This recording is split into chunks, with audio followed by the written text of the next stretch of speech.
Hey. I'm wearing shorts because apparently it's 91 degrees in fucking January. You know, Because this is the fourth time we've done Books and Brew. And every time... it's only been 4? It's only been 4. Covered it 4 times. And we've been drinking a lot of kombucha for these shows. Well, no, like the first couple of times. The last time was the only other time we got to drink kombucha. The other time was coffee. True, but I've noticed with the kombucha is that there is a little saying underneath the cap. I left your cap over there, and I have my cap over here. We used a proper bottle opener this time. We did, so what does yours say? This is great. Mine says N to the O. N to the O? Mine says cheers to that, so we'll cheers to that. What's going on in Avelina? This describes this week. N to the O. I feel like I have... You put a good visual in my mind, and that was, it kind of feels like we were a hamster in a wheel who's at the bottom of the wheel, who's not running anymore, and just like laying there tired going... just I told my coworker, I said I was an exhausted hamster who keeps caffeinating themselves, but they're not really getting faster at the wheel. They're just kind of... I'm happy you guys are streaming this week. Was rough. Yeah, it kind of felt that way. I don't know why. Sorry, I got cat hair on my face, so if you guys see me do this, that's why. So, I'm really excited for today. I made some really interesting characters for you guys. I don't even know about it because I think he did it in his friggin' sleep. I did it, well, I honestly, because I had obviously the stream today, I took a shower, and that usually most of my good ideas come in the shower. I don't know if anyone else... I did a stream today and I took a shower, that was it. I wish. Well, is it weird for me to say that my best ideas come from the shower or when I'm driving alone? No. It's usually that. I feel like that's a lot of people in the shower because I feel like you're alone with your thoughts. So either you have really good ideas or you have the most anxiety, probably. Well, you're in the shower, so you're like kind of relaxing a bit. So you know, you got the warm water on you. You're feeling a little better, and you know your brain starts moving, which is nice. I may snack on pretzels, guys, because I had a migraine because something is always on fucking fire by us, and it was finally not on fire because of the cold, and now guess what's happening? Let's visit our good friend Tasha's. I'm ready for some Tasha's. So, Adeline, if you hear a chipmunk, let me know how loud it is and I'll stop chewing. By the way, I gotta say this right away.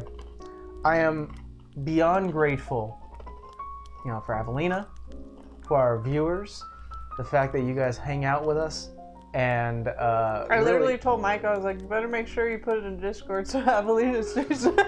Like literally right before you got on. But I am extremely grateful. Hi, Beardy. Beardy! Again, if I'm too loud of a chipmunk, just tell me.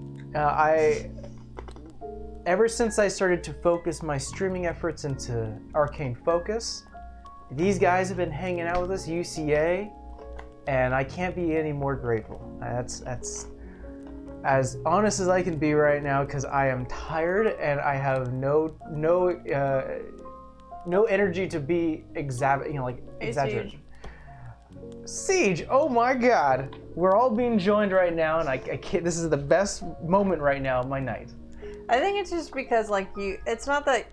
I guess you enjoy this more. So like, yeah, it's work because yeah, it is. Like half the time, Mike's like, "Did you do the post? Did you do this? Like, did you do this? Mm-hmm. Did you make characters?" And I'm just like, I have this plus an 8-hour. That's really like a 10-hour job, but still. Speaking of characters, let's go right into Tasha's, and let's go through some characters I made. I made 3 today. And we'll cover some other subclasses. I don't know how he does it.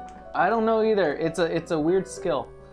Like I came up with 1 this week, but I'm not going to share it because I think I might actually play her. But I'm going to give you some first names, and you tell me which one strikes your fancy. We have Gordon, we have Marcos, and we have Belmy. What's the last one? Belmy. Belmy. Belmy?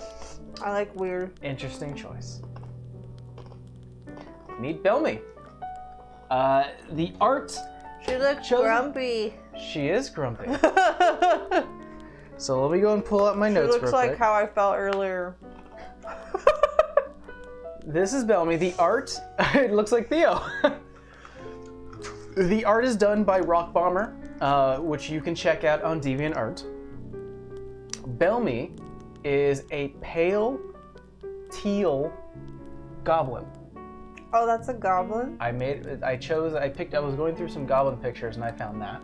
And I guess I could see it. There's so many like art interpretations of a goblin. So some look like really like a goblin, and then some that kind of looks like a tiefling to me. But obviously, she doesn't have any horns. Yeah, goblin. Yeah, there's a lot of like variations of goblin when I see on like arts, like Pinterest and stuff like that. So obviously, there's going to be some variants. Thank you. I'll take the small one. Like how he takes this tiniest pretzel. Again, if we're too loud with our chewing, guys, sorry. Okay, that's all I'm going to have because I have to talk. Wow. So this is Bellamy No Runt.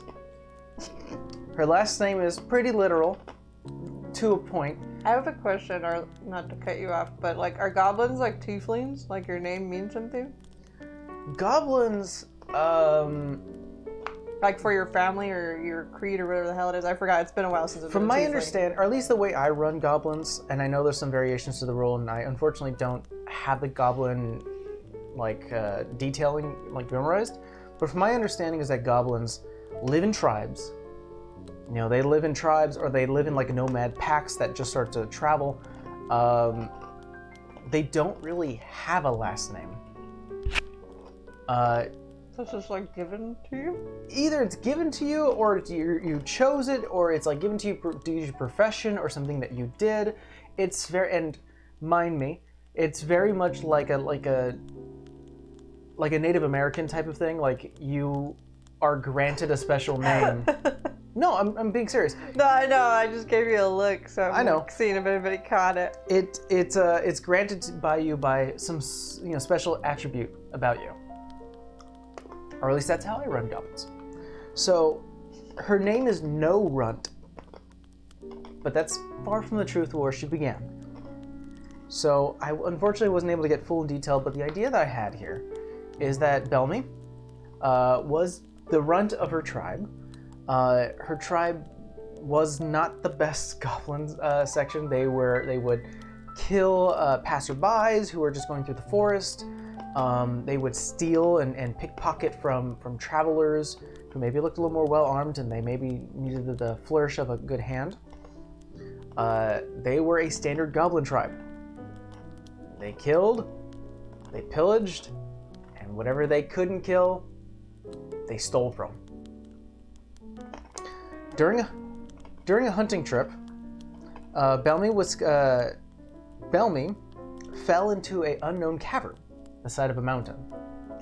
She fell for several feet and broke her leg. When it comes to goblins, it is the fittest, and you dump the runts. So when the rest of her tribe, or at least the pack that she was traveling with, saw her fall and smack her leg and break it, they basically had a reaction of, well, Bellamy fell. I like the Beardy says it's a little faster the goods the goblin got from the dispensary. Yeah. So it's faster ketchup and mustard. Condiments for whenever she needs to eat. I don't think that one's really red though. It kind of looks like it's like dried blood, to be honest. You don't know. Well, that kind of fits a little bit. So basically they laughed. I don't know. They laughed at her, saying, if you're really one of our tribe and strong enough, head back. Crawl your way back. And left her there. So for days, she stayed underneath this underground cavern, surviving on small mushrooms and bugs that she would find, as well as cave water. Of course, being a goblin, they have the stomach to eat. She's gonna fucking get dysentery. Well, that's the thing with goblins, is they're totally fine with eating rot. You know, especially meat. Speaking of goblins, hey buddy. She, for days, dragged herself along the cavern floor until she happened upon a now rotting corpse of a giant underneath this cavern. Throughout her time traveling underneath the cavern itself, her hatred towards her own kin grew and grew, upset that they left her there, and that they basically said, you're gonna die, and even when you come back, there probably still isn't a place for you here. I'd be fucking pissed too. Hungry tired, and just wanting some meat, she started to eat from the rotten flesh of the giant. Specifically, the arm, which had numerous little like tattoos of runes and symbols. I was gonna say she eat a magical giant. Upon eating the tattoos, the next morning she woke up to find the same symbols on her arm. So this is a open character background. So now you can say that she started to feel better. Now she got some meat, some time to heal. Maybe she has a little bit of a limp when she walks around. So what she is she's a rune knight fighter. Oh, that's what you did with it. See, you caught on, huh? So let me go and find the Rune Knight. So Rune Knight is a subclass. Let's see, here you are. I'm just thinking of Scar.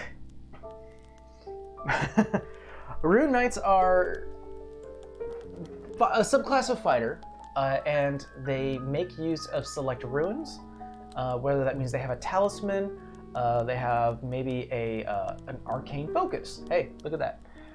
That they use. In this case, I'm making it her arm, her tattoos. And a lot of the runes come from ancient Goliath magic. Or not Goliath, giant magic. So I'll go and read it here. You gotta read Tasha's note. Should I read Tasha's note? Okay. You're researching ancient arts and drawing runes. It's okay to say that you want to be a witch. Close. Yeah, not bad. Rune Knights enhance their martial prowess using the supernatural power of runes and ancient practices that originated from giants. Rune cutters can be found among family of giants and like... You're right, what are you doing? I'm looking at this art because it says Orc Rune Knight, so I'm looking to see what they have. So you can see they have a rune on their weapon and their chest. Now I'll go ahead and show the audience that.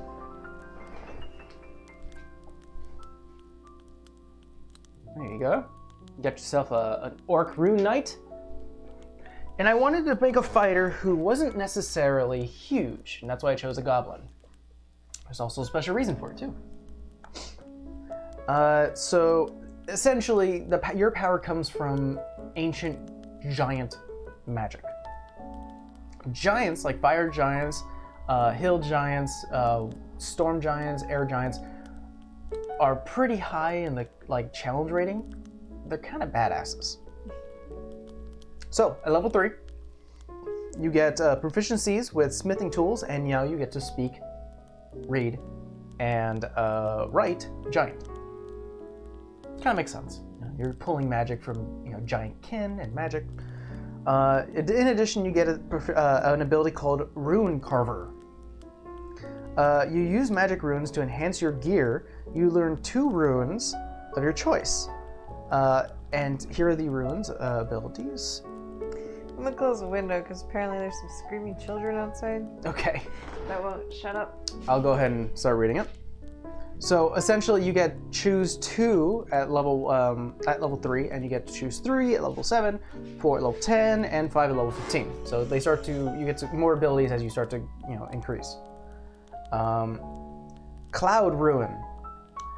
This rune emanates the deceptive magic used by some cloud giants. While wearing or carrying an object inscribed with this rune, in this case her arm, or of course any other body part, you have advantage on dexterity, sleight of hand, checks, and deception checks. So you're a little tricky. In addition, when you or a creature you could see within 30 feet of you is hit by an attack roll, you can use a reaction to invoke the rune and choose a different creature within 30 feet of you, other than the attacker, and the chosen creature becomes the target. So you're about to hit me, hit your friend. And it's all about, at least this rune is all about trickery. It's all about, you think you're about to hit me, but I'm a cloud and now you're hitting your friend. So it's not bad. Nothing you get is Fire Rune, obviously for fire giants. This one, what's it called? Masters the craftsmanship of great smiths, because fire giants are smiths. While wearing or carrying the object inscribed with this rune, Your proficiency bonus is doubled for any ability check that you make with a tool. Not bad. As you start to grow, that proficiency bonus will get up high. In addition, when you hit a creature with a... Yes, buddy. Yes. In addition, when you hit a creature with an attack using a weapon, you can invoke the ruin to summon fiery shackles. And the target takes an extra 2d6 fire damage. That's actually kind of powerful. Yeah, substitution. Yeah, like the Naruto substitution Jojutsu? Wow, I cannot say that. I'm not proud that I got that reference, Siege. So yeah, and they'll be restrained for 1 minute. Of course, there is a strength save they can make. But if they're still restrained, they take 2d6 fire damage at the start of each of their turns. So you attack them, immediately your runes lash out and you grapple them. Like a fire elemental. A little bit, yeah, not bad. Frost Ruin. All the cats are in here. Frost Ruin. The ruin's magic evokes the might of those who survive within the wintry wilderness. While wearing or carrying an object inside of this ruin, you have advantage on animal handling checks and intimidation checks. In addition, when you evoke the ruin as a bonus action, you can increase your sturdiness. For 10 minutes, you get a +2 ability to all ability checks and saving throws that use Constitution or Strength. So it seems that all of these give you an ability score and then a bonus, whether it's attacking, diverting, or in this case, a +2. I know you didn't make her beefy, but if you were like a beefy character, you'd be mean OP. Yeah. I mean, if you're an actual Goliath who comes from giant kin, you can make some serious use out of this. You'd basically be turning into a giant. A Stone Ruin. So it looks like we're going through all of the... Types of runes. No, well, we're doing Stone, Frost, Fire, and Cloud. We're going through the giants. Yes, buddy. Why don't you lay down? This here gives you, let's see, advantage on insight checks, and you have dark vision with a range of 120 feet. In addition, when a creature you see ends its turn within 30 feet of you, you could use reaction to invoke the ruin and force the creature to make a wisdom saving throw. Unless the success saves, the creature is charmed by you for a minute. I don't really understand that for the stone. That's a little weird to me. There's also the Hill Ruin, but you can only get this at level 7 or higher. And of course there's the Storm Ruin, which is the exact same thing. You have to be a level 7. Let's see here. The Hill Ruin. Let's see. You have advantage on saving throws against being poisoned, and you have resistance to poison damage. In addition, when you invoke this as a bonus action, you can gain resistance to bludgeoning, piercing, and slashing damage for a minute. So you're kind of a little of a mesh of a barbarian at that point.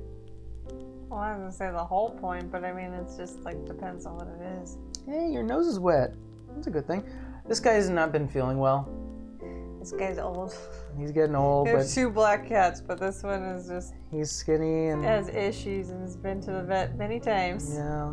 But his nose has been dry for a bit, and his nose is wet, which is good. We've been giving you your medicine, which is good. Stone Ruin. When using this rune, you can glimpse into the future like a storm giant seer. And the funny thing about storm giants is that they act a lot like the butterfly effect, where if a cloud or a wind or a puff were to do something far away, they would feel it, and they would predict what the weather would be. Let's see here. While wearing this rune or carrying it, you have advantage on Arcana checks, and you can't be surprised. So you get the alert feat. I kind of wanted to take that and not want to take it because I feel like it helps you, but I feel like sometimes it ruins D&D because, like, no offense, half the time you're fucking surprised. No. There's shit going on. I mean, it creates interesting, conflict because you can sense when someone's just about to attack you. Got spidey sense. A little bit. That'd be really cool. In addition, you can invoke the ruin. As a bonus action, you can enter a prolific state for 1 minute or until you're incapacitated. In this state, when you or another creature you can see within 60 feet of you makes an attack roll, saving throw, or an ability check, you can use your reaction to cause that roll to have advantage or disadvantage. So you said you can't be surprised. Birthday's ruined. Quite literally, you could make a pun out of that. So, all these are really cool, but I didn't make, what was her name? Bellamy? Bellamy. I didn't make her for that reason. I made her for this reason. Giant's Might, which you also get at level 3. You got a lot of bonuses at level 3 for Rune Knight. As a bonus action, you can magically gain the following benefits, which last for 1 minute. If you were smaller than large, you become large. You become a giant. We were talking about those. And anything you're wearing, starts to grow with you, including your weapons. You have advantage on strength checks and saving throws, and once on each of your turns, one of your attacks with a weapon, you deal with a weapon or unarmed strike can deal an extra 1d6 on attack. So imagine that, a little goblin, hunter girl, who has all these runes on her arm and her neck that goes down, and you make fun of her being small and puny and weak. And she beats your ass. And then she just touches her ruins and 12 feet tall. Oh shit. Which I honestly, when I saw that, I was like, I have to make a small character large. Like one of the Simpsons episode, that big old dude's in his little car. Are you making fun of my automobile? Yeah, and he gets out and you're just like, oh fuck. This is the only thing I can afford. Look, it's that kid that laughs at everyone. Let's laugh at him. We've watched too many Oh, Simpsons no. episodes if you can't tell. I know. Talking about my cube?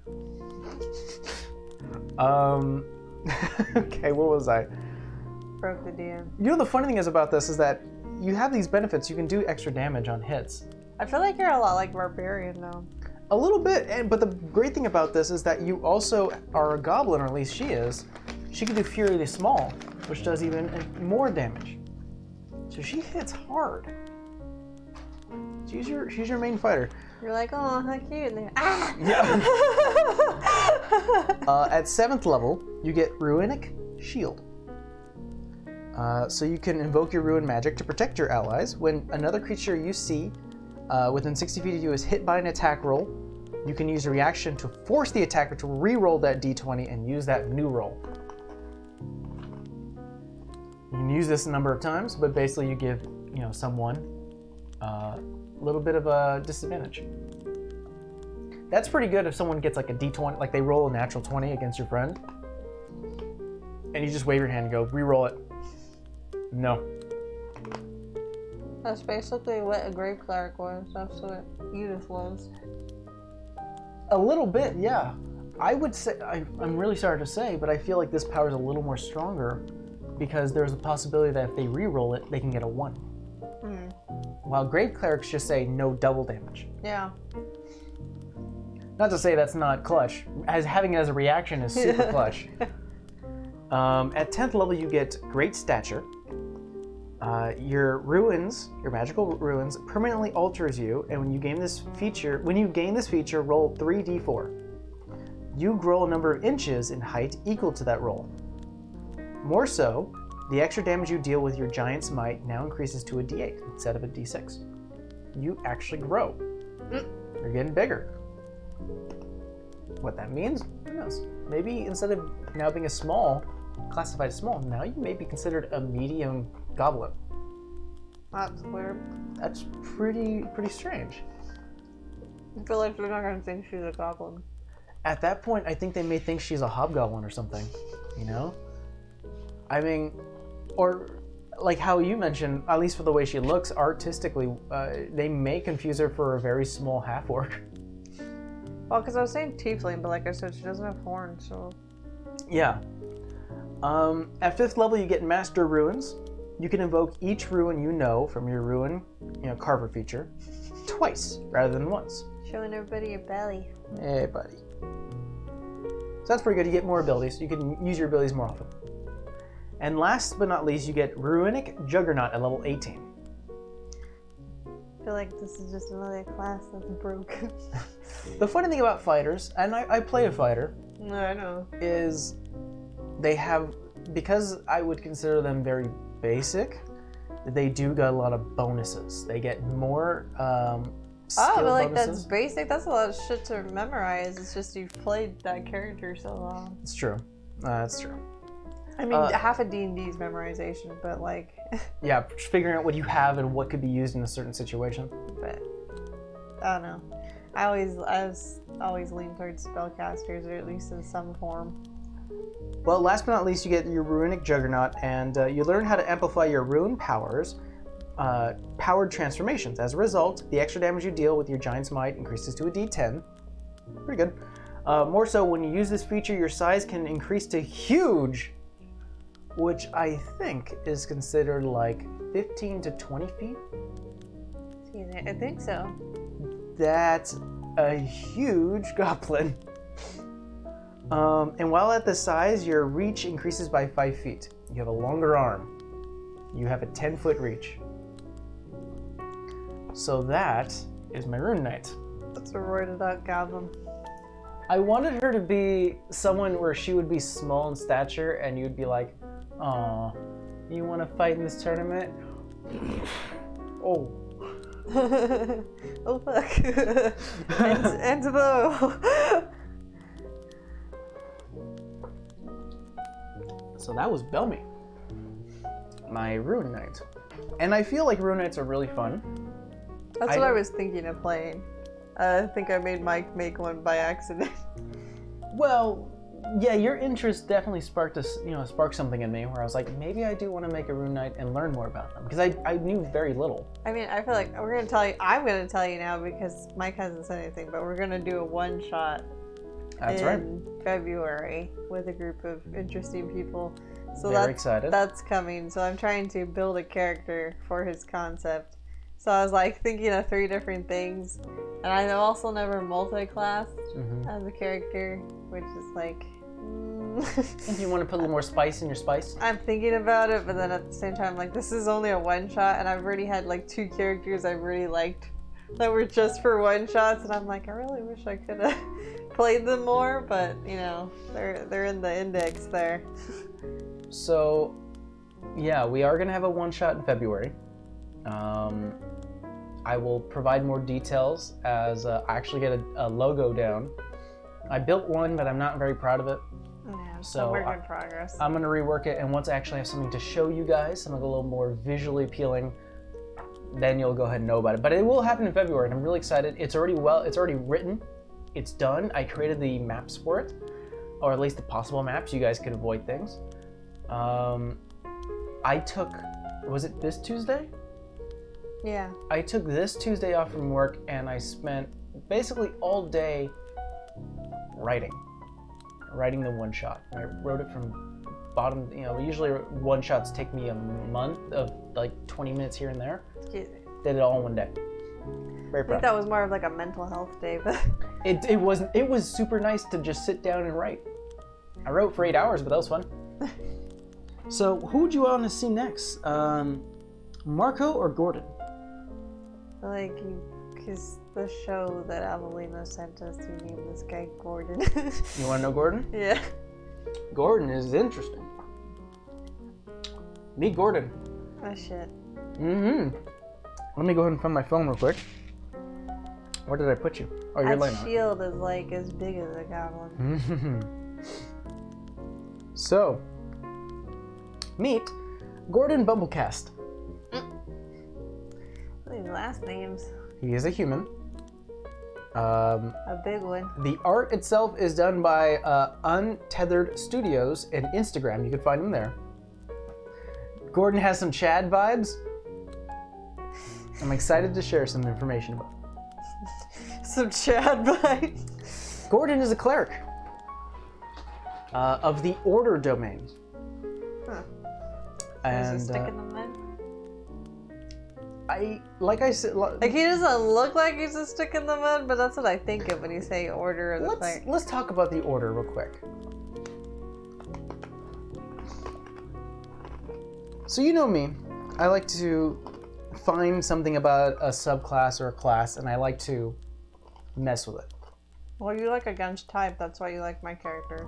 So the Order domain for a cleric, and Tasha's line for that is finally a whole faith about coloring within the lines. Boo. The order domain represents discipline, as well as devotion to laws that govern society, institutions, or philosophy. So I'm not going to read the entirety of it, but the whole idea is that there is a chaotic world, and you could be the laws and rules that put things into perspective in place. I feel like this is like a paladin smushed into a cleric. It kind of feels that way, because usually when a paladin, they take an oath and they live by a strict like rule of law, or at least like mindset. Oh, not Gordon here. Gordon was born to a working family that owned a brewery. He helped his father and his mother, along with his 6 sisters, make Mom and Dad were busy. make their ale, and he learned, from them. They took very good care of their product, and they taught him how to do so, making sure that each ingredient, when was added at its proper time and in proper measure. Gordon applied this mentality to his everyday life, that life requires a measured hand. Free for those who wish to live life with maybe a drink in their hand, but not too out of order, or that drink would spill. So I feel like this is the loophole guy. I kind of made him as a loophole guy because his growing up was that he grew up around alcohol, and it's that idea of having respect for the drink. You ever heard of that saying? Like, you need to respect alcohol. Yes, you can drink and drink and drink. Fuck you. But you need to know your limit, lest you're gonna feel sick in the morning. He's giving me Peter vibes. Hey, Temple. Hey, Temple. I like Gordon a little bit. I just feel like this dude is me. Like, when I was a kid, to give you an example, my mom was like, don't use the oven while we were gone. And she came back and the house smelled like burnt sandwich. Mm-hmm. Well, I didn't use the oven, I used the microwave. And I told her, well, you didn't tell me not to use the microwave. You said don't use the oven. That is Gordon. That is definitely Gordon. I was that pain in the ass. The idea with Gordon is, yes, he is an order domain cleric. He follows a strict mentality that you follow the directions and do things, but if a act is not in those directions, you're free to do it. You have the freedom to drink. You have the freedom to steal if there's no laws about it. You're free to borrow if there's no specific laws about it. But if there is a rule that says, no killing, he's always gonna be like, let's not do that. We shouldn't. However, I did also implant a little bit of him that if he drinks, his rules become a little lax. Yeah, so does everybody else. And the reason why is because he is a cleric. He is worshiping a god of wine. And so the god is like... God of wine? That's interesting. Yeah, so you make my product as playing the wrong character. As it should be, and the more you drink, the more I'm happy. And of course he knows his limits, so he's not going to get plastered, but he will drink. So he's gonna be a fun cleric. I didn't get plastered, but I got a little buzz. Exactly. He's going to be buzzed and be like, I'm having a great time, guys, and if you need some healing, have a shot. So what are Wait, he can heal with alcohol? You can flavor it that way. Oh, that'd be great. Put a little divine energy into a shot and you go, quickly, take it down, and as an action, or not even that, as an action he gives to you, you go, feel better. I should drink some more of those. I feel like that's gonna happen. Like in game, that person's not gonna fucking know. And guess what? His god's gonna be happy that just happened. He's gonna be like, he wants to drink more? You're pleasing me. I love Gordon. I love to hate him. Because he kind of looks like a douchebag. So you get some spells. He looks kind of friendly to me. Like, yeah, he does look like a douche, but he looks like, I don't know. I think Evelina did put it in a great way. He looks like a Chad. He's very much Chad. So, like our dude in the Sunday game? That guy cracks me up. So you get some spells as a Order Cleric. You get Command and Heroism. You get Hold Person and Zone of Truth. I also like the idea of Zone of Truth that you get someone plastered and like a drunk baby, they tell you the truth. They don't have to make, do they have to make a roll? Yep. Do they get disadvantage if they're drunk? The way I'm flavoring it is the alcohol is the one that's giving the divine energy, so they wouldn't be technically drunk. But you can flavor it if they fail. Compulsion, Locate Creature, Commune, and Dominate Person. Again, these spells of taking someone and telling them what to do is very much like telling a drunk person to do something and then going, yeah, okay. So I wanted to flavor this Order Cleric of instead of being like a stick in the mud, stick up the ass person going, you need to follow the rules, I'm commanding you to do it. It's more like, hey buddy. Hey man, that's here intense. You go. You got a stick in the mud and a stick up the ass? Maybe you should go ahead and just chill out. Rough day. All right, we got it, no problem. We're gonna take it easy. Yeah. Or hey, maybe you should go into that closet, lock it up, so I can go ahead and look at your space. You got it. So I wanted to make him not a total douche. It's a fun cleric. Mm-hmm. In addition, you get bonus. You are proficient with heavy armor, and you're proficient with intimidation and persuasion. I like the persuasion part. Yeah, this guy looks like he would challenge you to drink you underneath the table. Yeah, I like it.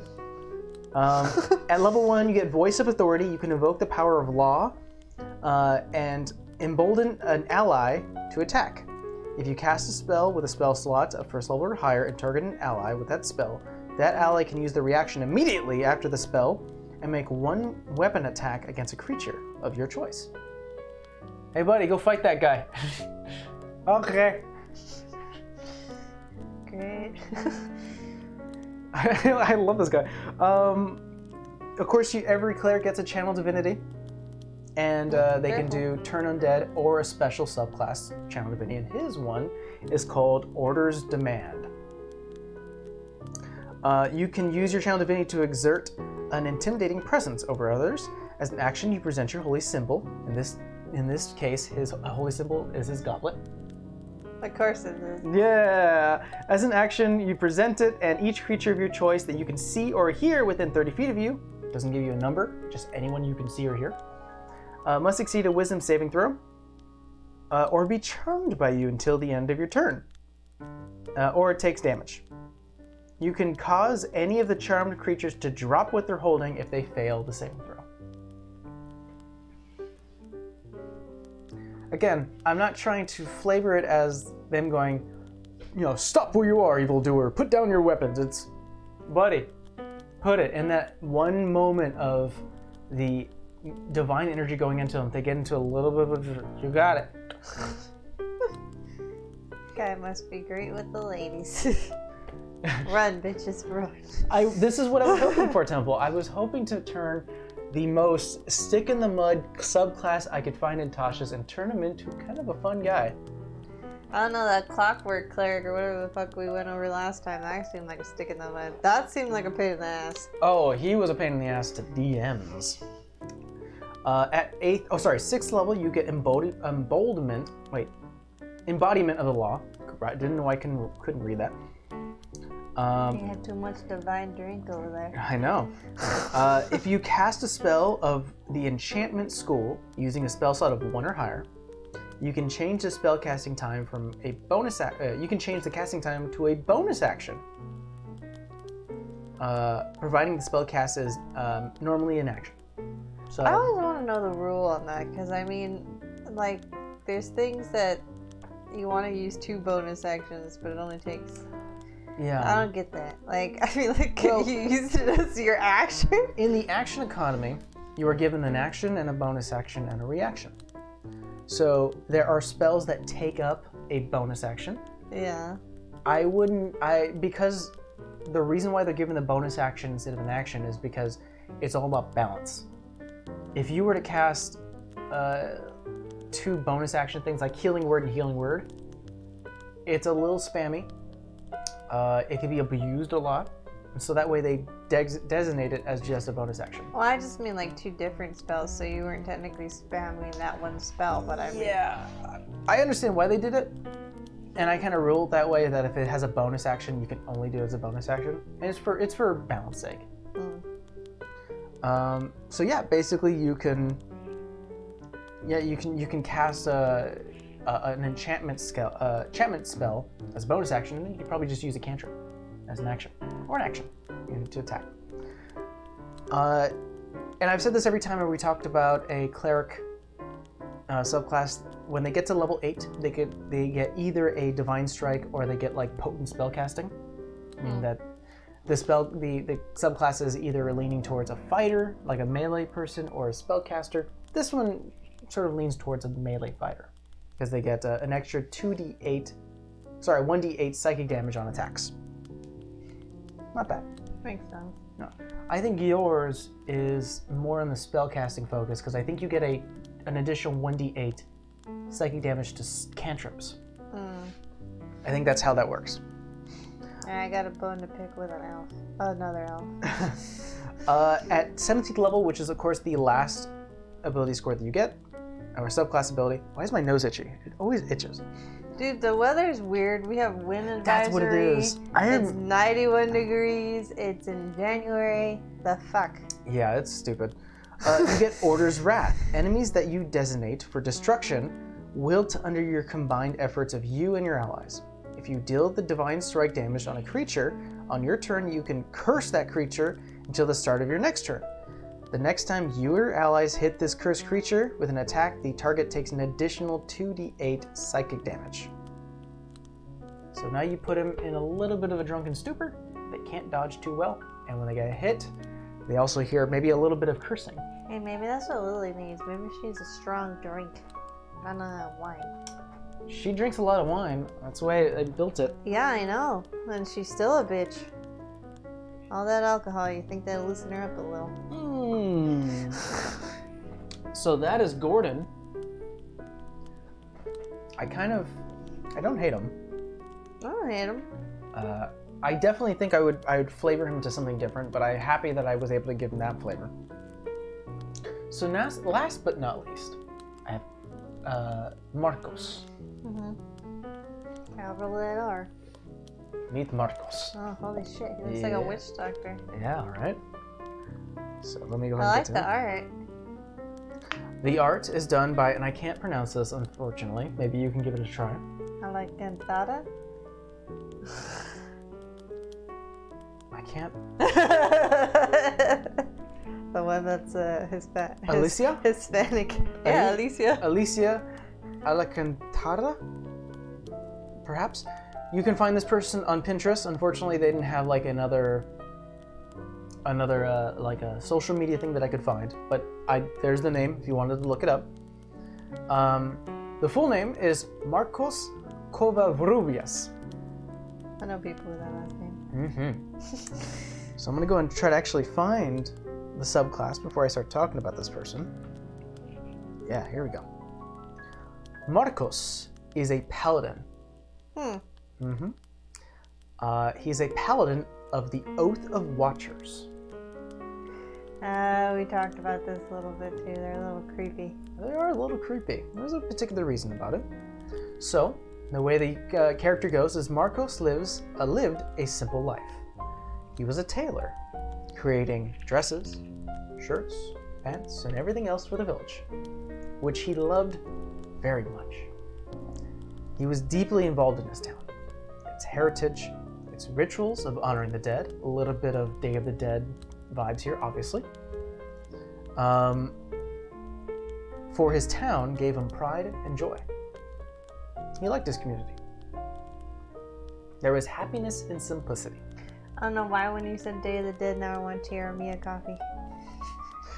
You would. Yeah. Yeah.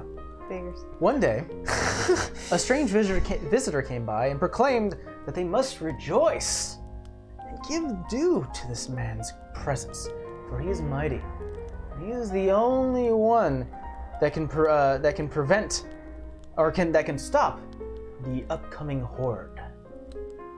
Wow, that sounds good. Confused, And a little irritated by this guy's bravado, the town ran this man out.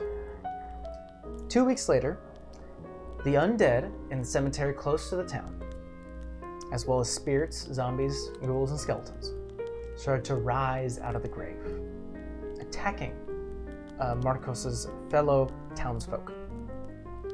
He watched his friends, his family, get injured, attacked, killed, whoever. Again, this is an open backstory for you guys. Struck in with the feeling of like he had to go into action. He made a promise to his village after the first attack happened that he would never allow this to happen again or to anyone else, and that he would drive back the forces from the different planes of dead. That's cool. So, what is an Oath of the Watcher? Well, we already know what a paladin is. Both Temple and I have played one in different campaigns. Long story short, paladin is someone who has a oath. Whoa, that was weird. Oops. Yeah, I don't know how I made that noise. It echoed. Yeah. Oh, you know what that was? You ever seen those people who like whistle with like their tongue, like they try to do this? I think I kind of did that with my tongue. I've never done that before. That was really weird. Kombucha gives you superpowers. Apparently. The idea with a paladin is that they take an oath, and with that oath, whether that is something that is super personal enough where it allows them to tap into the arcane, excuse me, or they make an oath to a god, and that god presents them with some powers. Oh, yeah, I need some kombucha then. Well, this is the alcoholic kombucha. I don't know how I did that. Me and Temple drink the same brand by accident. So what Tasha writes is these paladins aren't at all up to what I expected. Worse, they send home your party's best guests. Kind of makes sense for a witch, not like someone who sends the undead back. Yeah. That's kind of what paladins do. There's one oath that I know they're kind of more Oathbreaker. Yeah, the Oathbreaker. Like, they're more of an asshole. They're not so, like, lawfully good. But, like, you know, that's, like, the one out of all of them. But, like, so, you can play your character however you want. Oath Watchers, they protect the mortal realm from like, extraplanar creatures or other soldiers from, like, different dimensions. Or, in this case, the way I built this guy is that he protects, you know, the common folk from the undead, from like the astral sea or the ethereal plane reaching through. He's like, well, not like a witch doctor, but like a brujo, or what they not stereotypical, but like the protection kind. A little bit. Yeah. Yeah. And of course, he's donned his town's ceremonial Day of the Dead mask and garbs as a warrior. I kind of like that. So, what do Watchers get? Well, they get some spells. They get all these superpowers. They get so many superpowers, I don't even know. At 3rd level, they get Alarm and Detect Magic. That's kind of helpful. Yeah. 5th level, they get Moonbeam and See Invisibility. So it's a lot about they're looking. Yeah. And they have an alarm set. I always think of like the Watchers, like Nick's thing with the Beholder, like how he has dreams and like he spawns Watchers. Like that's what I think of when you tell me Oath of the Watchers.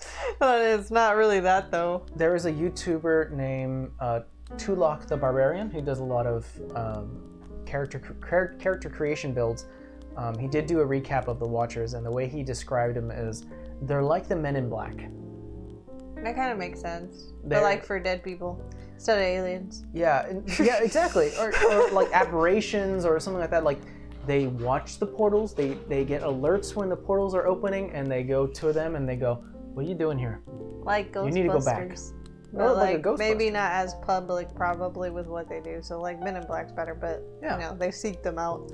So Moonbeam, and you're well aware of this, is that if you get hit and you're a shapeshifter, you shape back into you. So it's almost canceling those strange entities. See invisibility if you want to see someone who is obviously invisible. Nope.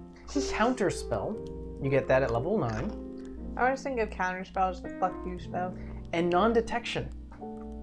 The hell is that? Non-detection, if I remember correctly, that prevents people from scrying on you, or other like I've never heard of this spell. or other like spells that try to detect like a locate person.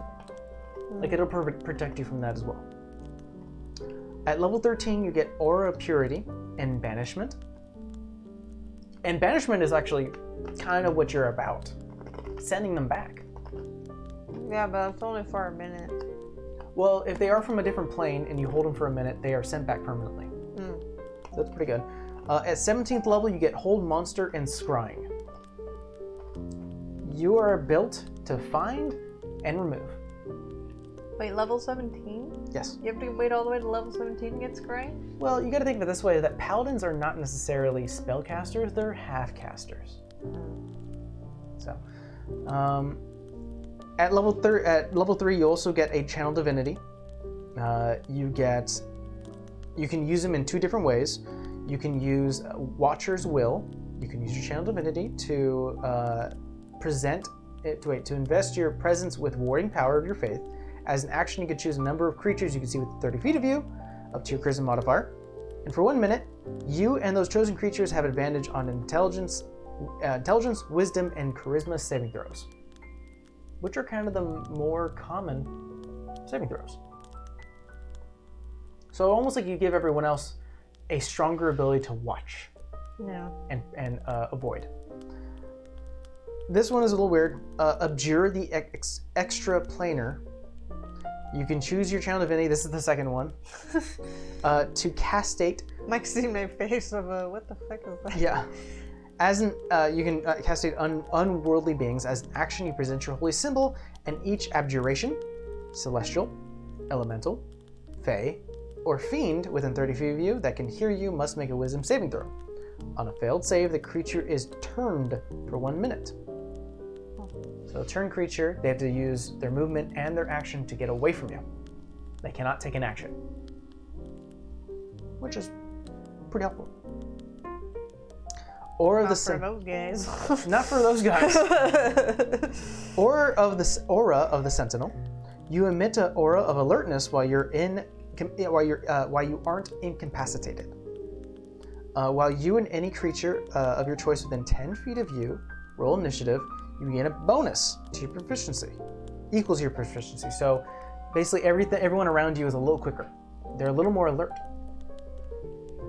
I was gonna ask, Temple, do the cans of kombucha say things? Because apparently the caps of these guys do. Mine says N to the O, and I said that summarizes this week. Yeah. I wonder what our other one said. Why does it say 21 plus? Like, you just need to be 21. At 15th level, you get Vigilant. Wow, why am I reading that right? It's Vigilant. Vigilant. It's been a long week. I didn't even know what you tried to say. Rebuke. Vigilant Rebuke.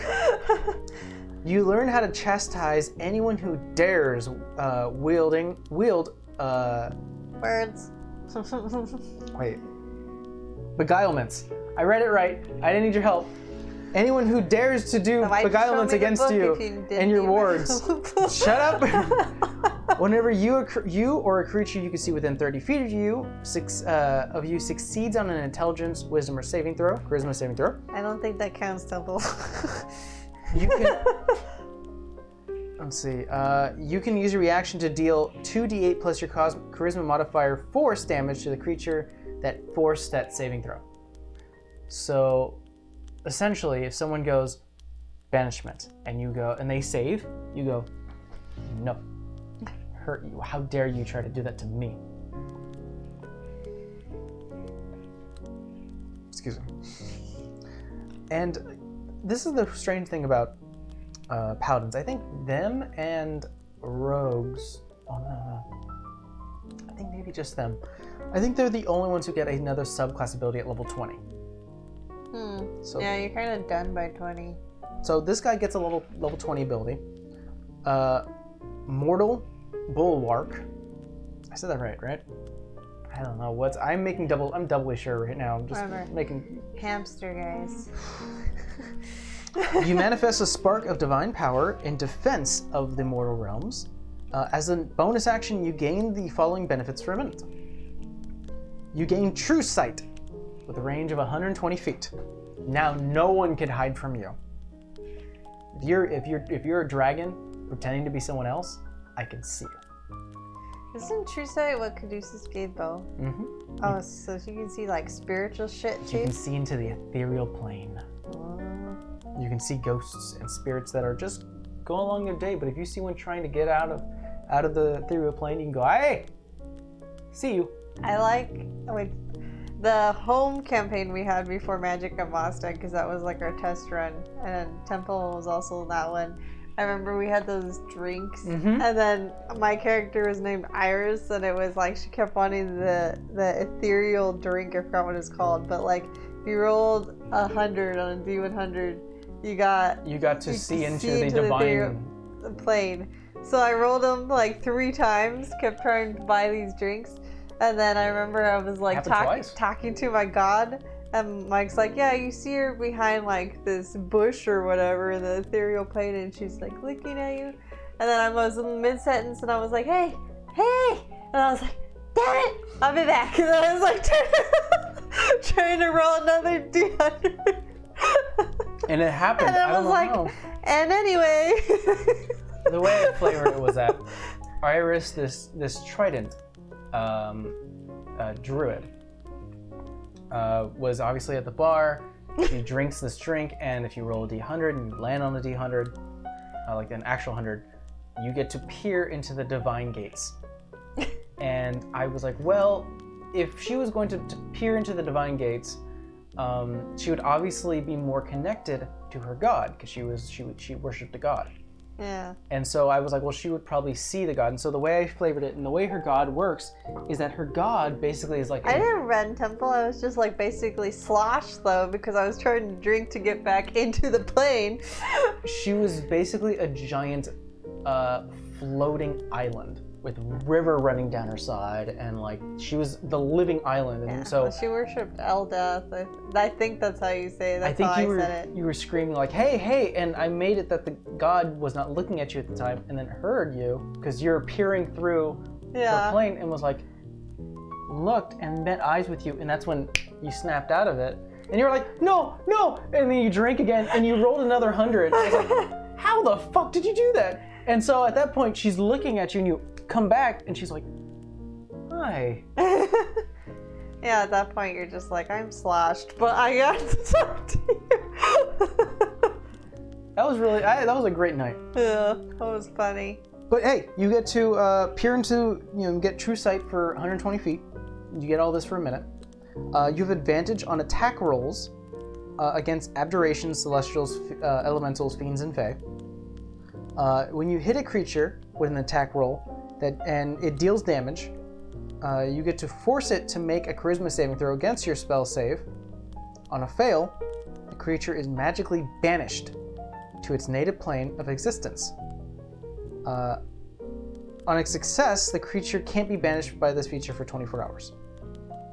So if you're in a cultist area full of demons, you can banish, and the whole, you can go around the whole place banishing. Get rid of all the ugly. And then you turn around and you're like, done. So it's really like fucking cleansing, because he's like a witch doctor, but it's like cleansing a place. A little bit. Yeah. So that was Marcos.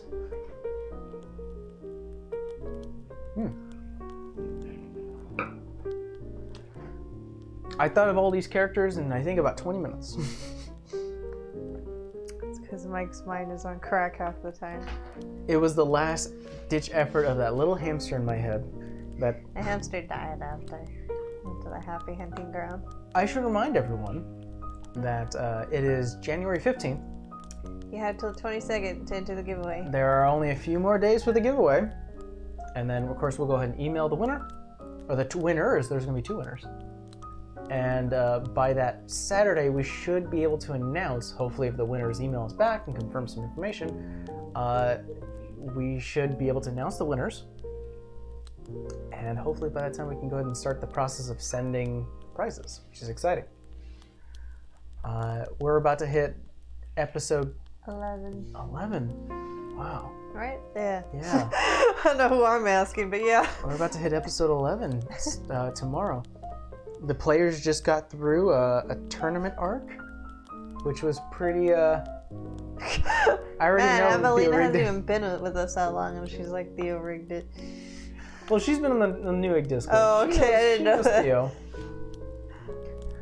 I wonder if you know the theme of Theo always wins, or Theo never wins. That's the joke. Yeah, the sarcasm behind it.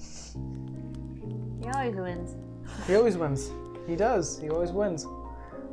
Yeah, Mike and I were talking, and I was like, well, I guess you could bring this up on the stream, but like, we were just talking about like our characters, and I said, like, I was sitting like typing, no joke, like an email at work, and I was like thinking to myself, and I was like, man, you really torture my character. And Mike's like, what?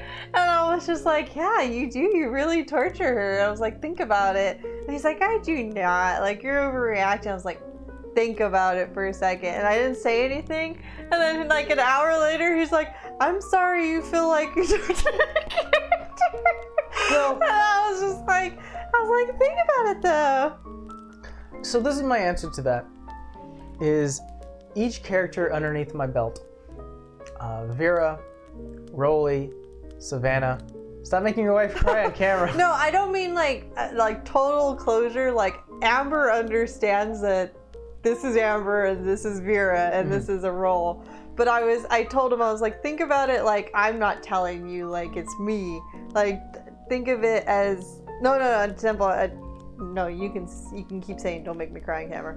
But like, if you think about it, I go, Mike, think of what she's gone through in the very short time. It's been 30 days and she's been through a lot. That she's been out of the forest. I was like, just think about it. Like I told Mike, I was like, she was not in the place to, like, I don't know, be out in society. She didn't think she was ready. She kind of just wanted to be like, leave me alone to do whatever I'm going to do so I can get over it. And she was like... Character development, yes. Yeah, like... Vera's had a rough 3 months. Like, she went and she was like, you know, I got to get over this, or I got to find out what happened, like, go visit his burial site, go make amends with his mom, all this mess. And like, in her first day or so, she fell through a fucking tavern. You know, we got attacked by wolves, and then we thought like a mayor was gonna feed us to this giant ass spider on purpose, but then he wasn't feeding us on purpose. And then she got... Let's choose scenarios that only affect your characters, because you also say that Rolly fell through a thing. No, I know. I said strictly her. Like, if you think just what has happened to her, like, over this, you know, time span. I go, and then she got marked, no offense, Temple, by somebody she didn't even know who the fuck that was. And I was like, I don't even know what's going on, but now I have, like, you know, a headhunter after me if I don't do this thing. If we finally get to Isenby, the guy's not even buried there. They left his ass there, and not only did they leave him on satanic ground. I'm gonna finish this. This girl's like a right bitch. This whole time they went through her house. She gave her a cursed ring, and it is now haunting her in her dreams. And like showing her flashes or something, showing her flashes of her dead husband, like he's really there. Like, yeah, she's a little fucking fed up at this point. Fiance.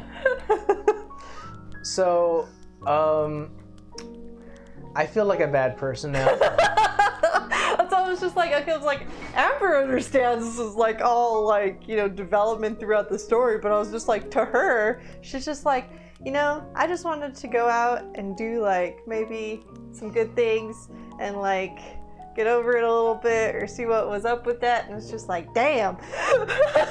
It's like, she don't understand understand what she ever did to Lily, first of all. So it was just like, dang, poor kid. Well, back to what I was saying. Yeah, well, I'm not gonna lie. Vera's been through some shit in the last 3 months. 100%. Not gonna, like, I'd be kidding myself if I didn't say that Vera's been through some things. Yeah, and that's sort of my point. Thank you, Temple, is that each of the characters here have some sort of thing going on. The only reason why you're the focus is because we're passing by your hometown. No, I know, but I was just like... If you interact with someone else in their hometown where a lot of their baggage is sitting and waiting for them at the terminal, then you're going to go ahead and start to see that maybe Savannah actually has some really fucked up shit, and Rolly, too, probably has some really fucked up concerns. Yeah. So yeah, to Rolly. Savannah, too, chick was kidnapped. She was chased out of town with some dude. She just had to draft into focus that she's just too daft to focus on it till I didn't see I thought I saw an R. Yeah, no. But yeah, I mean, I think Savannah, I just focus on it because I was like, she literally doesn't understand what she did to this person because she has been around them so little as a character. Like, she doesn't understand. Well, so like to cover the other characters, like Savannah's gotten some letters, she's gotten some news. You know, everyone's got it. Like, you've gotten some letters too. Everyone's got some concerns. Wow. I mean, think of it this way: Savannah met someone who was also drugged by the same people, and then there's like other connections. There's the mention of a queen. You know. To be honest, as fucked up as Malsado was, like, he was like the most normal about that shit. Not gonna lie. If you act normal in this very unnormal circumstance, you're no longer normal. Oh yeah, definitely, but like, he was the most calm about it. He was like, that shit just happens. Which is very unnerving. If you were the person in that scenario, you'd be like, you just got kidnapped, we just rescued you, you're chained, and you're just coming off a drugs effect. Yeah. How are you cool with this? I wouldn't say level-headed, Temple, because he just assumes that whatever he serves is gonna bail him out. I don't think that. So far, he's not wrong in a sense. I don't think his whatever he worshipped had plans for him to be abducted. Yeah, like, I wouldn't say level-headed, only just because if you were like a normal fucking person and your ass got kidnapped, you're gonna have some kind of reaction. That dude was just like, yeah, that happened. I like Malsado though. Obviously, we introduced a guest into our campaign, and we will have more guests to come. And I'm excited to see how they play their characters and how far we're going to take that character as well. Malsado is very interesting since when creation, and I was working with Nick on this, or at least I was approving what Nick had thought, and of course I was working around it, is he has room for development, he has room for growth, and he has his own thing he needs to do. Other characters, maybe not so much, maybe so, or even more so. So we'll see. So getting on the subject of like the other characters, like Savannah, obviously she met someone who was also drugged. She was kidnapped. You know, her guild. I'm sure there's some questions, you know, about what's happening. She's had some good experience, not to spoil anything. She actually, you know, she joined for a reason. She has a friend in the guild. She's talked about it once or twice to you guys, so it's not like a secret. So it's not all bad. Rolly has had a nightmare as well of his brother getting sort of discoloration and this disease that he has. He has a concern about that. He wants to get medical treatment, or at least get a medical cure for the treatment. And, you know, he does also have his own concerns of becoming famous. And he did win his first campaign, his first tournament with you guys. So that's exciting, and that's actually going to change a few things. Now, you guys are going to get starting. You guys are going to start getting noticed. I don't need any more noticing. That's how it works when you start legally this time. Of course, you can't come back to Cleveland City. You may want to leave quick, before Garwin comes back. But I'm excited to see what happens tomorrow. I need to start prepping for a few scenarios because I know you guys told me that you want to go to the desert. Oh yeah, we didn't tell you what we wanted to do. But yeah, Steve, we're just talking about Rolly. I want to talk about Nomad. Why? I don't know why. You know why is because now that, and Steve specifically, because he would always try to keep up with his voice and the personality he gave Inosuke, who was his first character in the campaign that I ran. Inosuke fucking cracked me up half the time. Inosuke definitely was a very he wasn't simple-minded. He did have some layers behind him, but select things piqued his interest, and that was what he was most passionate about. Yeah, I think all the time we were asking everybody half the time, do you have sake? Well, that was one of his passions, and he was passionate about fighting. He liked people who also had good skills. He turned into kind of a teacher, a pseudo-teacher, for Gwendolyn, who was Temple's character, who very much was the righteous, moral soul of the group. So much so that yeah, not me or Steve. so much so that the NPC of the group, who was very like influenced by you guys, and Janky, who was like, "I'm gonna name a ship after you." I miss that little guy. You know, and it's very fulfilling to have a character who, or at least have a character in a campaign that had a moral compass. Unlike you two, Steven... I had a moral compass. Less so than Gwendolyn. Less so than Vera. Yeah. Iris was very much of... I told you I made her like fucking Ariel. Like, she was like kind, she wasn't gonna be mean or like, intentionally like evil or anything. But like, if she's seen something that fascinated her, it was whatever the fuck was gonna come out of her mouth was gonna come out of her mouth. And she already knew she looked different than everybody else. So she was a little like, ditzy. So it was just like, yeah, sometimes she was an airhead and sometimes she wasn't. So it was just like, eh. Let's be honest, she was a little ditzy. Yeah, but I told you I purposely made her that way. She had like a dual personality. Just give me a good fight, great women, and fine sake, and I'm good. That was the simplicity of Inosuke that I liked. There was a moral compass that I liked, and there was also a little bit of complexity with you that I liked. No offense, Steve, I think Rolly's more thirsty this campaign than Inosuke was. You weren't really into chicks that much until like that half orc came along.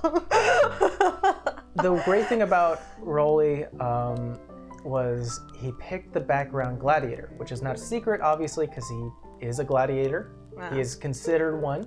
He is invited or has the privilege to go into the champ seat, which is only for fighters and gladiators. And he's like, I have a love letter.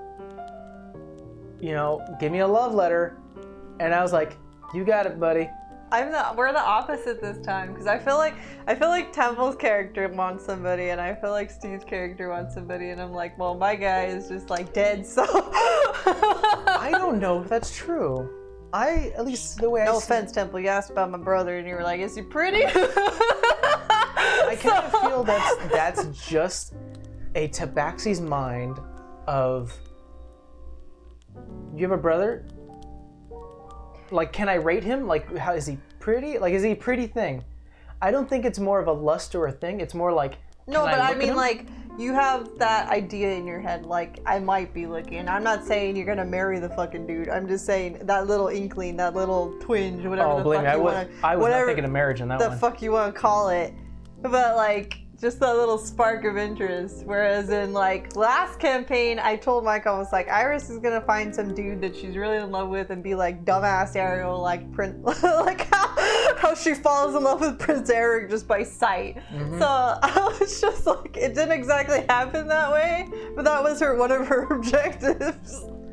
Yeah, and you found the most diverse, weird character I think I've ever made. Yeah, I found the charismatic asshole. It's a good way to describe Edward. Yeah. For those who are kind of like tuning in and like unsure of what I'm talking about, we're talking about our first campaign that wasn't aired.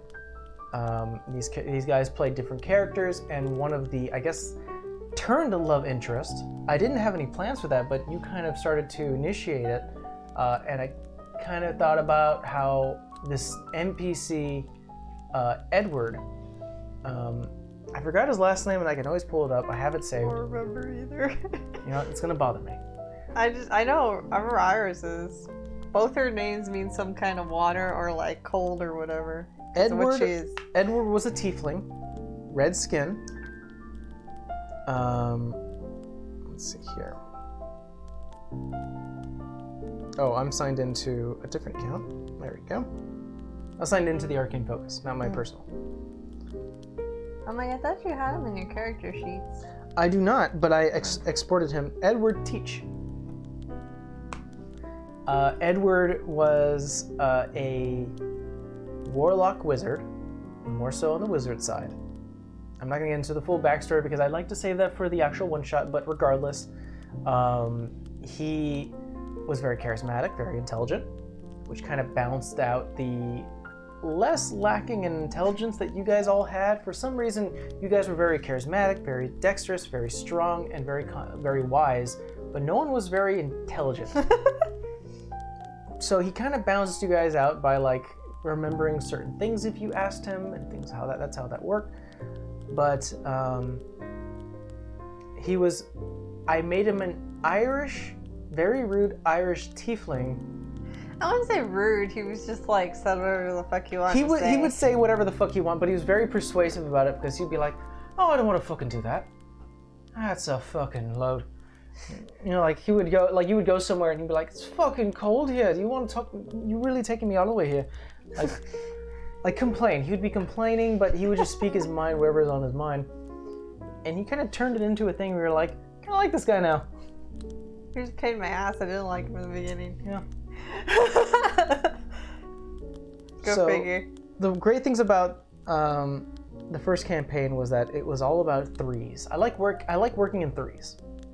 The idea of a three-tiered structure, you know, triangle is very strong suit.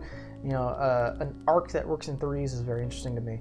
And so you guys had to deal with three things. It's always with the cultists. You had to deal with a cultist, you had to deal with a dragon, and you had to deal with An Alhoon. An Alhoon. Yeah. And, oh no, hags. Yeah. But all that combined in the middle of this little triangle to be an Alhoon. So you had to deal with three things. Totally turned off by getting near the water. Yeah, I as a person now. kind of made that a thing, didn't I? You made in one shot. You made us scared of bushes, and then in the main Don't go on the campaign, shore. we were just like, don't get near the water. Don't get away from the pier. A little closer in. Is there anything in this campaign, Magic at Mosstead, that you guys? I don't think there's anything that you fear right now. I don't know if I fear Lily. I'm more annoyed by the bitch. Oh, I wasn't talking about Lily specifically, but if you want to talk about her. But I mean like for my character. I don't know if I like. I think the initial fear was, what if he just died like that? Like her fear. Mm-hmm. Like he just died and that's what, there is nothing more to it. That's it. Like she just has to fucking accept it and, you know, grow hair. But honestly, it seems like it isn't that way given all the shit that's happened. You're the DM and you don't have to tell me because that hasn't happened yet. But I mean, I think that was like a character fear. Well, when I write a campaign, I like to take the character and their desire and goals and ingrate it into a bigger story. That was the first campaign. This one I'm working with a little different mentality, whether that means something is slightly tweaked or something's totally off. Obviously, I'm not going to spoil or divulge into, but I like my themes to be different. And I'll go into the first one. The first campaign, because you've already played through it, it's pretty obvious. The theme was you had goals. Yeah. It was finish a goal.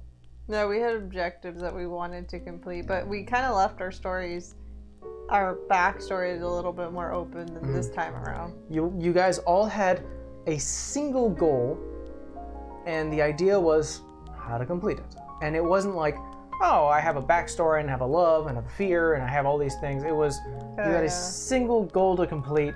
I made this bitch way more complicated than Iris. And that's what I was expecting. I was like, okay, these guys are going to make characters now, and we're going to start streaming it, so it's going to be a little more complex.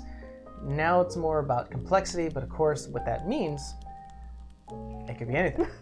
Don't mind our cat. So I'm working with a full different spectrum of mentality, and I appreciate that we all did it though, like on our own. Like you didn't tell us, like, hey, make a more complicated character this time you around. guys stepped up. You guys like we all did in our own right, and still like it's just kind of funny how it all ended up being like that.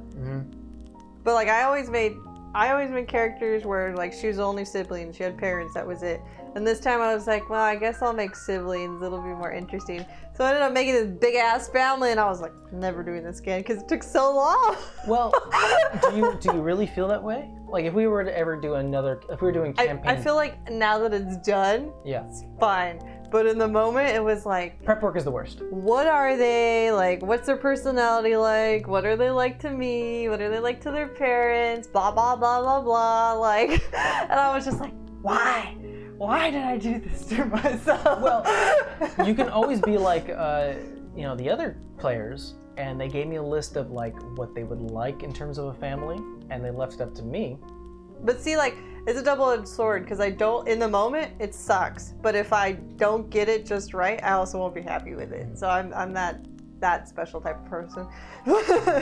I think you guys all handled your backstories in different ways. Yeah. You were very hands-on. You wrote a lot more than I was expecting. Or we hashed out a lot of things about your backstory and your family and like your engagements and like how you felt about certain things and how things properly went. Some shit I left to you though, and I'm like, I don't even know because he's gonna tell me. In heavy detail, I feel like Temple's character was very much a bullet point of hit these things, and this is what my character's about, and then I filled in some details, and we sort of workshopped together to iron out these specific things about her character, and we liked it, so we went with it. Steve, I feel, was like in the middle. He had some bullet points, but he filled in some details, and he was like, I want my something to be like this, and I want my thing to be like this, and the rest can be like ironed out between me and you. Me and you, we had very little. Very little. You had full hand on the wheel. You decided to drive this car in this certain way, which made me laugh because we were talking about this last night, and you were like, yeah, I said I did this shit to myself. You did this shit to yourself. Because I killed him, so to speak, like. But I remember I ran the idea by you, and I was like, that seems. I remember when like I didn't have a name, I just had a concept, and I was like, that seems kind of fucked up. I was like, dude, yeah. And you were like, well, ever no fucking like unless you're really. I said this part. I was like, unless you're really bored out of your mind, he's like, no, like person that's like super happy with their life is gonna go adventuring out into like the D&D world and be like, let me fight a dragon or let me do this, let me do that. Because it's like, no, I'm happy at home. What the fuck you mean to go out there and do this? I am a strict believer that D&D parties are made up of these tragic ass people. Or made of tragic people who. There would be no reason that Luke Skywalker would go and fight people if his aunt and uncle were not incinerated. No. You know, there would be no reason for you can name any character that is on an adventure. They're questing for something to correct something, or they're trying to avenge something, or there is something broken. Yeah. All D&D characters are broken people. Now, does that mean you're broken? To be fair, real life people are broken people that try to fix themselves throughout life. But does that mean your broken person needs to be sad all the time, or needs to be edgelord, rogue, And by the way, Temple, I'm so happy you're not playing a rogue who's very edgelord. You're playing a character who's very much like, I like it, I want it. And it's very good because we've seen other rogues play in different ways, and Mike's trying not to name names, so Steve knows who he's talking about. and I like happy rogues. I like happy characters. If you're happy but broken, that is a personality. You know?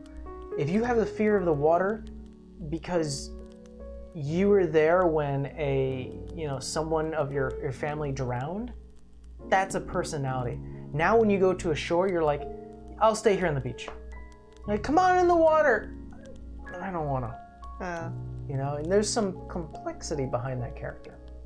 I think that's one thing we were talking about, because I was like, it doesn't show right now because of obviously all the shit she's gone through, but I was like, I think Vera is very much playful, especially like with people she's comfortable with, like i.e. her brother. Like, she's very much like, they used to play pranks, they used to play around, and like lighthearted. It's just all that kind of got, let me show that shit in a corner because she can't really deal with it right now. Yeah.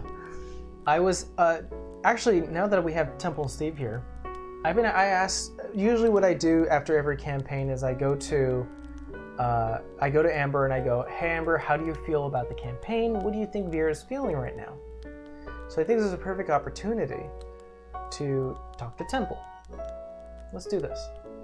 Oh wait, let's add this one. After seeing her drunk, yeah, I can see it. Yeah, Vera showed a little vulnerability when she was drunk, and I like that.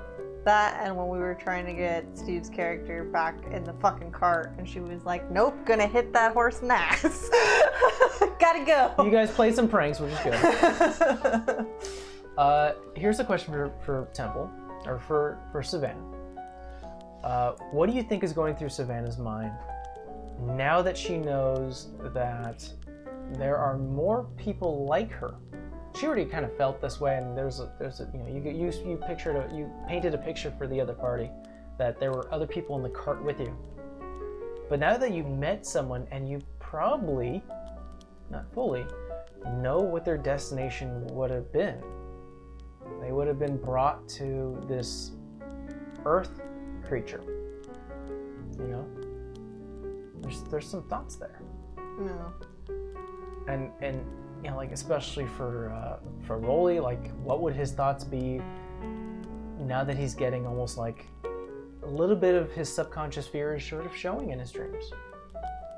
I've told this to Amber, and I'll say this here. I don't know how to handle God interactions.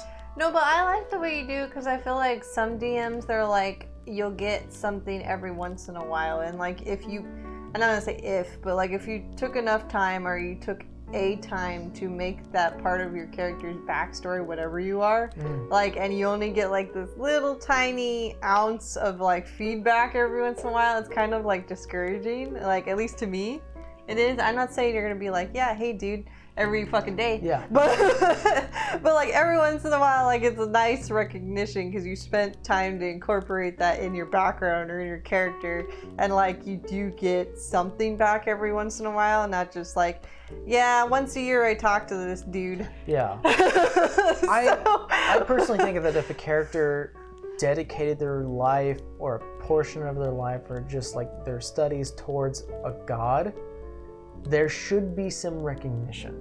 Yeah. Not to say that like it has to be like, you're my chosen one. Yeah, that's what I mean. Like you don't. It's not like, hey, what's up every day, or like, hey, like I'm gonna send you on this grand old quest every day. Not like that. But I just mean like there's got to be some kind of balance. So you're not just like, okay, well I put that effort. Guess that guy or that girl's never gonna talk to me. The way I handle is that there are spells meant to talk to your gods, and until you get strong enough, or you are granted more abilities to do so, the amount that you're going to get is very it's not direct. You're not going to get direct answers, but you will get feelings. And the good example was when you were an Arkling and you asked your god, should I bring him back? And the way I thought about it was, well, you are one of the flock. You're not going to be ignored. You know, if the clergy were always getting ignored in D&D, they would never be clergymen. You know, they want some sort of feedback, and so the feedback you got was a bit of warmth. You know, some sort of feeling.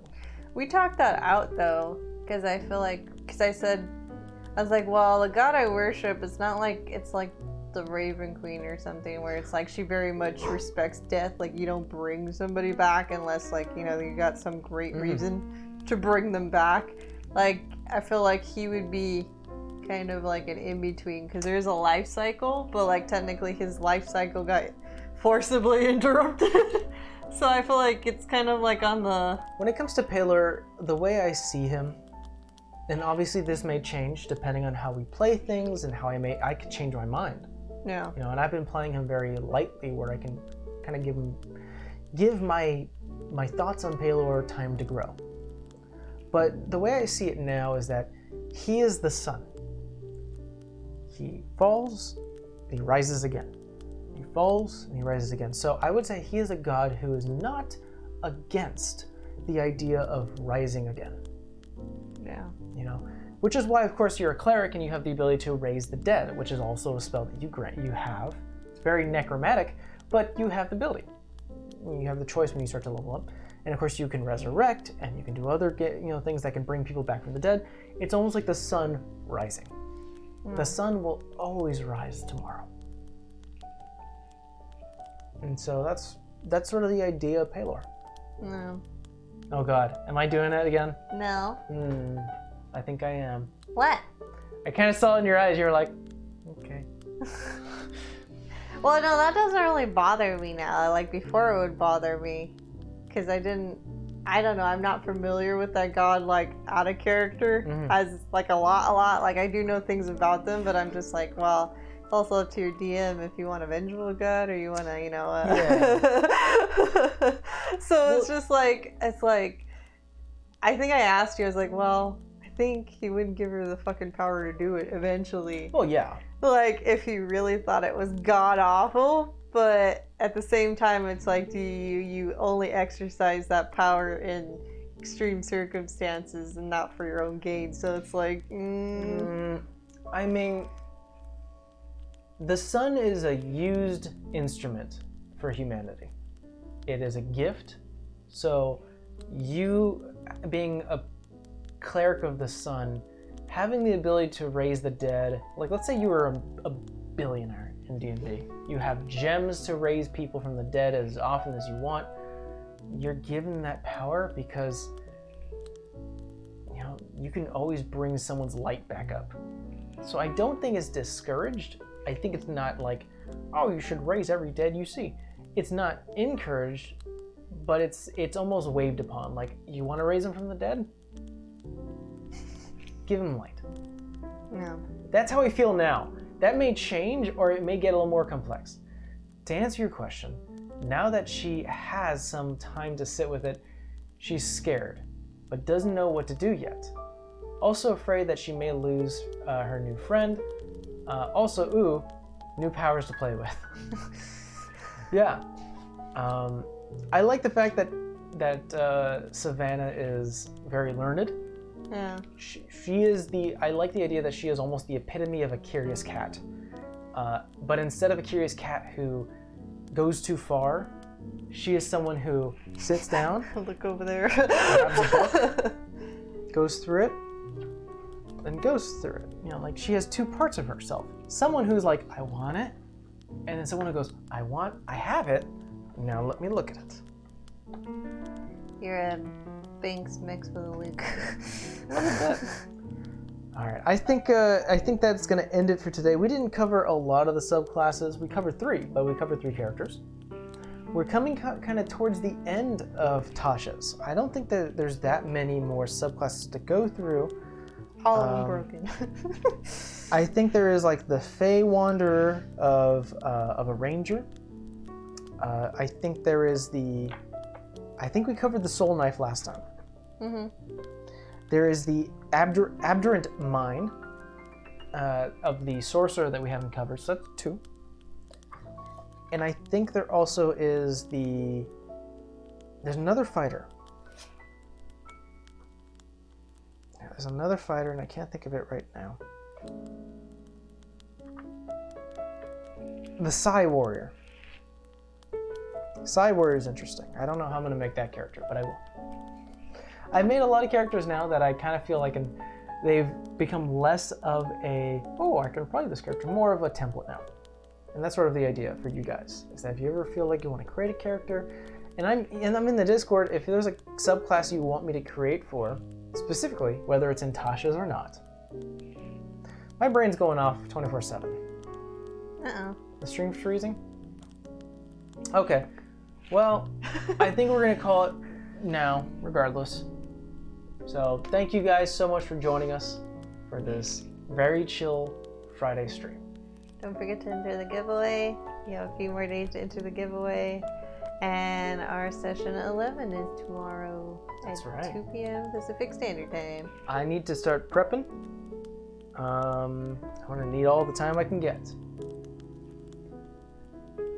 Good night, guys. Thanks so much for the stream. Thank you so much, Evelina, for chilling with us. Later, Siege. Bye, Siege. Have a good night, everyone. Enjoy your Friday. Go watch WandaVision and Disenchantment Season 3. We're going to go watch probably Disenchantment. We're probably gonna prep some tissues. I'm gonna prep some tissues for tomorrow. What's going on, Millionaire? This fucker over here keeps trying to make me cry on camera. Oh, we are beginning the session with, oh, it's Aaron. Oh, hi, Aaron. Aaron! You do keep changing your Twitch name. I'm also bad at memorizing Twitch names. Also, happy belated birthday. Happy belated birthday. Well, we said birthday, happy birthday. At least I did. I said it twice. Oh, okay, on Twitch. But, you know. But regardless, we wanted to tell you, I'm happy we were able to say it now. You can have like a birthday week or month. Hell, Yeah, man. You made it through 2020. You might as well have a birthday month. Actually, now that, before we end this session, I actually do have a question for Aaron, because we all know that Aaron is a very avid player of D&D. If you had a chance to check out Tasha's, Aaron, do you have a favorite subclass? Do you have a favorite broken subclass? They're not all broken. But if you've read it, do you have a favorite? I want to see if maybe we're on the same wavelength. There's a lot of broken shit in here, Mike. Like, broken. I'm going to go through my characters real quick if I remember what my favorite was.